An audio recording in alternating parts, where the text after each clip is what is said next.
Assalamualaikum warahmatullahi wabarakatuh. Yang terhormat Bapak Dr. Sudrajat SEM ACC AKTCA dan Ibu Neni Desriani SEM SCAK selaku dosen pengampu mata kuliah akuntansi biaya. Di sini kami dari kelompok 3 akan mempresentasikan terkait hasil VBL kami yang berjudul penerapan metode perhitungan dan akumulasi biaya berdasarkan proses atau proses costing pada UMKM usaha tahu Bapak Agus. Sebelumnya izin memperkenalkan diri, nama saya Zara Andara Adilia selaku moderator dan teman saya Sevi Aulia Putri selaku pemateri, Vira Ramadhani Putri selaku pemateri, Wayandera Pastikarani selaku pemateri, dan Yasmina Rahadatul Aisy selaku pemateri. Selanjutnya materi akan disampaikan oleh rekan saya yang bertugas. Kepada yang bertugas dipersilakan. Sebelumnya saya akan menjelaskan terlebih dahulu mengenai identitas UMKM yang kami jadikan objek penelitian kami. Jadi, usaha tahu Bapak Agus ini merupakan usaha mikro kecil dan menengah yang bergerak dalam industri makanan berbahan dasar kedelai khususnya tahu. Usaha ini merupakan usaha turun-temurun yang sudah berdiri sejak tahun 1999 dan berlokasi di Jalan Pajajaran, Gang Amarta nomor 47, Gunung Sula, Kecamatan Waihalim, Kota Bandar Lampung. Dalam kegiatan operasionalnya, pemilik usaha yaitu Bapak Agus dibantu oleh 6 orang tenaga kerja. Produk utama yang dihasilkan oleh rumah produksi ini adalah tahu kempong, dan produksinya dilakukan setiap hari untuk menjaga kualitas produknya. Usaha tahu Bapak Agus ini masih menerapkan sistem pengelolaan usaha secara sederhana dan tradisional. Analisis SWOT digunakan untuk melihat kondisi usaha tahu milik Bapak Agus dari berbagai sisi. Nah, dari segi kekuatan, usaha ini mampu memproduksi tahu dalam jumlah besar karena dibantu oleh 6 pekerja, serta sudah berdiri sejak tahun 1999 sehingga memiliki kepercayaan pelanggan. Namun, dari sisi kelemahan, harga jual tahu cenderung lebih tinggi daripada pesaing dan proses produksi itu sangat bergantung pada kualitas kedelai. Jadi, jika bahan baku tidak baik, produksi bisa gagal dan menimbulkan kerugian. Nah, untuk peluang, kapasitas produksi yang besar itu membuka kesempatan memperluas pasar ke pedagang besar, pasar tradisional, dan toko kelontong. Selain itu, meningkatnya minat masyarakat terhadap makanan alami juga menjadi peluang. Sedangkan ancamannya, persaingan yang ketat dan perubahan harga bahan baku dapat mempengaruhi keuntungan usaha ke depannya. Pencatatan biaya di usaha tahu Pak Agus masih sangat sederhana, hanya menggunakan kertas tanpa format, belum ada pemisahan antara biaya tetap dan biaya variabel, dan harga jual masih ditentukan berdasarkan kebiasaan. Dengan menerapkan metode proses costing, setiap proses produksi bisa dicatat secara rinci, sehingga biaya per unit tahu dapat dihitung lebih akurat. Metode ini juga membantu mengontrol penggunaan bahan baku, tenaga kerja, dan efisiensi produk. Baik, selanjutnya yaitu mekanisme pendampingan. Dari hasil wawancara diketahui bahwa usaha Bapak Agus ini belum menerapkan proses costing dan pencatatannya masih manual, sehingga biaya produksi kurang akurat. Dan hasil dari wawancara juga beliau menyatakan terkadang untuk proses bahan baku itu terkadang tidak dicatat dikarenakan pemilik itu merasa sudah paham dengan segala proses pembuatan tahu itu. Nah, untuk pendampingannya itu dilakukan dengan pertama kami observasi terlebih dahulu proses produksi, lalu kami memberikan pemahaman kepada pemilik tentang proses costing serta bagaimana pemisahan biaya bahan baku, tenaga kerja, dan overhead. Tujuannya itu agar biaya per unit lebih tepat dan efisiensi, dan serta produk itu bisa dievaluasi. Selanjutnya, sistem akumulasi biaya yang berlaku. Jadi, sebelum UMKM usaha tahu Bapak Agus ini menerapkan metode proses costing, mereka menghitung biaya produksi berdasarkan perkiraan. Jadi, belum diklasifikasikan secara jelas berapa biaya tenaga kerjanya, berapa biaya bahan bakunya, berapa biaya overhead pabriknya. Dan kondisi ini disebabkan oleh kurangnya pemahaman pemilik terhadap cara bagaimana sih mengklasifikasikan biaya terhadap setiap tahap produksinya.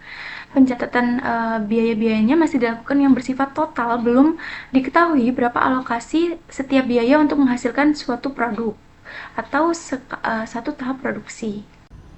Penerapan sistem proses costing pada usaha tahu Bapak Agus itu dimulai dari mengidentifikasi alur produksi, yaitu pengolahan bahan baku, pencetakan, dan penggorengan karena proses dilakukan secara terus-menerus. Tahap berikutnya adalah pengelompokan biaya yang terdiri dari biaya bahan baku, biaya tenaga kerja langsung, dan biaya overhead pabrik. Selain itu, seluruh biaya tersebut dialokasikan ke setiap tahap proses sesuai penggunaannya. Dari sini, pemilik usaha dapat menghitung biaya produksi per tahap dan mengetahui proses mana yang paling banyak menyerap biaya. Sebelum menggunakan sistem ini, pencatatan biaya masih dilakukan secara manual dan umum sehingga sulit mengontrol pengeluaran. Setelah diterapkan proses costing, pencatatan menjadi lebih rapi, biaya tiap tahap itu lebih jelas dan pemilik dapat mengelola usaha dengan lebih efisien. Sebelum memakai metode proses costing, semua biaya dicatat jadi satu. Jadi sulit tahu mana komponen biaya yang paling besar. Setelah diterapkan, biaya dipisah jadi 3 tahap, yaitu pengolahan, pencetakan, dan penggorengan. Setiap tahap bisa dilihat biaya bahan baku, tenaga kerja, dan overhead-nya. Hasilnya, informasi biaya jadi lebih jelas dan bisa digunakan untuk menilai efisiensi serta menentukan harga jual yang lebih tepat. Untuk selanjutnya yaitu rekomendasi perbaikan sistem. Untuk rekomendasi perbaikan sistem itu dari kami, untuk pencatatan bahan baku, tenaga kerja, dan overhead pabrik itu kami menyarankan untuk perlu dibuat lebih rinci di setiap proses produksinya. Disarankan kami itu menyarankan kepada pemilik usaha tahu Bapak Agus ini untuk membuat buku catatan gitu, buku catatan atau Excel sederhana agar seluruh biaya itu tercatat secara konsisten. Jadi dengan proses costing yang rapi, penentuan harga dan pengendalian biaya menjadi lebih mudah. Nah, ini ada beberapa contoh penerapan laporan harga pokok produksi yang telah kami siapkan. Itu ada 3 departemen. Yang pertama itu departemen pengolahan, yang kedua ada departemen pencetakan, dan yang terakhir itu ada departemen penggorengan. Penerapan sistem proses costing ini memberikan manfaat nyata bagi UMKM tahu milik Bapak Agus, terutama dalam pengendalian biaya. Dengan pencatatan biaya yang terpisah dan terstruktur, pemilik usaha ini dapat mengetahui total biaya produksi secara lebih jelas serta mengidentifikasi bagian proses yang paling banyak menyerap biaya.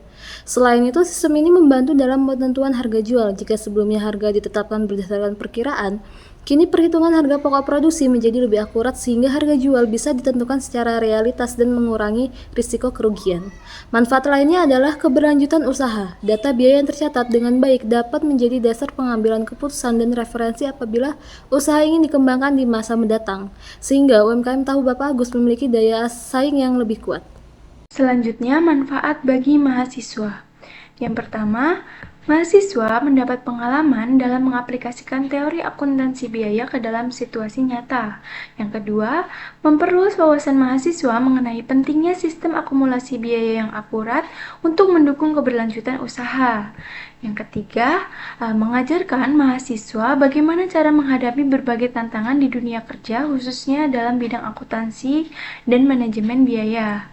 Yang keempat, mahasiswa dapat mengasah keterampilan dalam menganalisis biaya produksi, pembuatan laporan harga pokok produksi, dan komunikasi dengan pelaku usaha melalui sesi wawancara. Melalui proyek ini, mahasiswa belajar langsung menerapkan konsep akuntansi biaya di lapangan. Mahasiswa memahami pentingnya pencatatan biaya yang sistematis dan mengenali kelemahan pencatatan di UMKM. Selain itu, proyek ini juga melatih kemampuan komunikasi dengan pemilik usaha, kerjasama tim, dan penerapan teori ke praktik nyata. Mungkin cukup sekian yang dapat kami sampaikan terkait dari hasil PPL kami. Kami ucapkan mohon maaf apabila kami ada salah dalam penyampaian, dan semoga apa yang kami sampaikan dapat berguna. Dan terima kasih bagi Bapak Ibu dosen yang sudah meluangkan waktu untuk menonton video presentasi kami. Kami ucapkan terima kasih dan kami tutup. Wassalamualaikum warahmatullahi wabarakatuh.